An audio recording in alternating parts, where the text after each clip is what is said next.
السلام علیکم طالبات، آن لائن لیکچر میں خوش آمدید۔ ہم پچھلے لیکچر میں جو ہم نے ٹاپک پڑھا تھا وہ تھا انفاق فی سبیل اللہ۔ آج اسی کو آگے کنٹینیو کرتے ہیں۔ مصارف جو ہیں انفاق کو ہم پڑھے تھے، یعنی انفاق کے مصارف تک پڑھا تھا۔ اب آگے چلتے ہیں۔ ہماری جو اگلی ہیڈنگ ہے وہ ہے اللہ کی راہ میں خرچ کرنے کے قرآنی آداب۔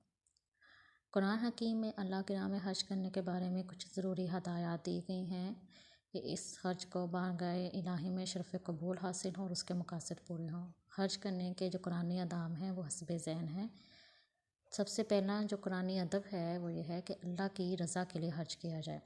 اللہ کی راہ میں خرچ کرنے کی غرض صرف اور صرف رضا الہی کا حصول ہونا چاہیے، جیسے کہ ارشاد باری تعالیٰ ہے اور تم صرف اللہ کی رضا جوئی کے لیے ہی خرچ کرتے ہو۔ اس کے علاوہ ریاکاری کی ممانعت، کہ اللہ کی راہ میں خرچ کرتے ہوئے ریاکاری سے کام نہ لیا جائے، نہ تو اپنے دولت کی نمود و نمائش کی جائے، نہ ہی صحیح کہلانے کی آرزو ہو ہمارے اندر۔ اگر ریاکاری اور نمائش کے لیے خرچ کیا جائے تو ایسا خرچ رائے گا جائے گا اور اس کا کچھ فائدہ نہیں ہوگا، اور یہ انفاق فی سبیل اللہ بھی نہیں ہوگا۔ اس کے علاوہ اطمینان کے ساتھ خرچ کیا جائے اور عمدہ مال خرچ کرنے کا حکم ہے کہ اللہ کے راہ میں اچھا اور عمدہ اور حلال مال خرچ کرنا چاہیے۔ یہ نہ ہو کہ جو مال اللہ کے راہ میں خرچ ہو اسے خود استعمال میں لانے کو دل نہ چاہتا اور وہ اللہ کے راہ میں دے دیا جائے، جس سے اللہ نے نعمتیں عطا کی ہیں اس کے راہ میں خراب چیز دینا کیسی عجیب اور قابل مذمت بات ہے۔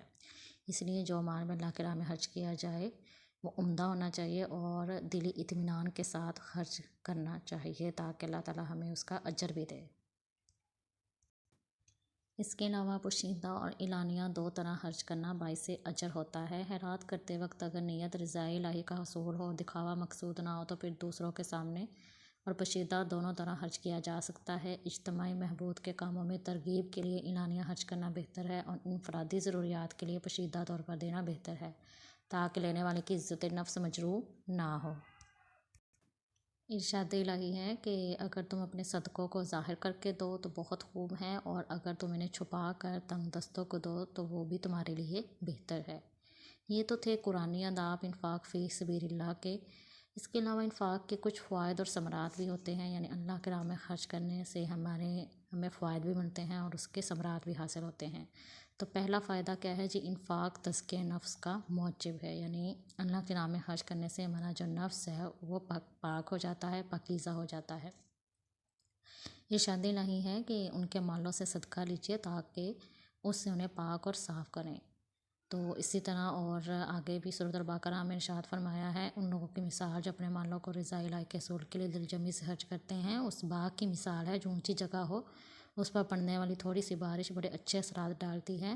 مال کو محبت یعنی حرص اور لالچ دوسرے انسانوں کے حقوق سلب کرنے کا سبب ہوتا ہے۔ اگر اللہ کی راہ میں خرچ کرنے سے اثار و قربانی کے جذبات پیدا ہوتے ہیں، تو اسی لیے اللہ کی راہ میں خرچ کرنا چاہیے۔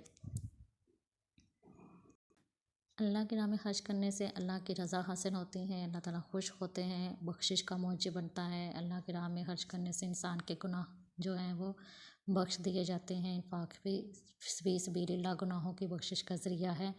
مال کی افزائش ہوتی ہے، مال گھٹتا نہیں ہے بلکہ بڑھتا ہے، پھلتا پھولتا ہے، جیسے کہ اللہ تعالیٰ کا ارشاد ہے، مثال ان لوگوں کی جو اپنے مالوں کو اللہ کی راہ میں خرچ کرتے ہیں ایک دانے کی ہے جس سے 7 بالیں ہوئے، ہر بال میں 100 دانے ہیں، اور اللہ جس کے لیے چاہے اسے بڑھا دیتا ہے۔ تو اس طرح مال خرچ کرنے سے اس کی افزائش ہوتی ہے، اس سے دگنا تگنا ہمیں حاصل ہوتا ہے۔ انفاق فی سبیل اللہ سے حاجت مندوں کی کفالت ہوتی ہے، گردش دولت اور معاشی ترقی ہوتی ہے۔ دولت جو ہے وہ گردش میں رہتی ہے، ایک جگہ پہ جڑ کے نہیں رہتی، جس سے معاشی ترقی ہوتی ہے۔ اس کے علاوہ سماجی برائیوں کا انسداد ہوتا ہے اور امراء اور غرباء میں محبت پیدا ہوتی ہے۔ تو انفاق فی سبیل اللہ کے یہ فوائد تھے جو حاصل ہوتے ہیں۔ تو یہ تو تھا ہمارا آج کا ٹاپک انفاق فی سبیل اللہ، یہ مکمل ہو گیا ہے۔ اس کو اچھے سے آپ نے یاد کرنا ہے، ہر پوائنٹ ہر چیز، اور دعاؤں میں یاد رکھیں۔ السلام علیکم۔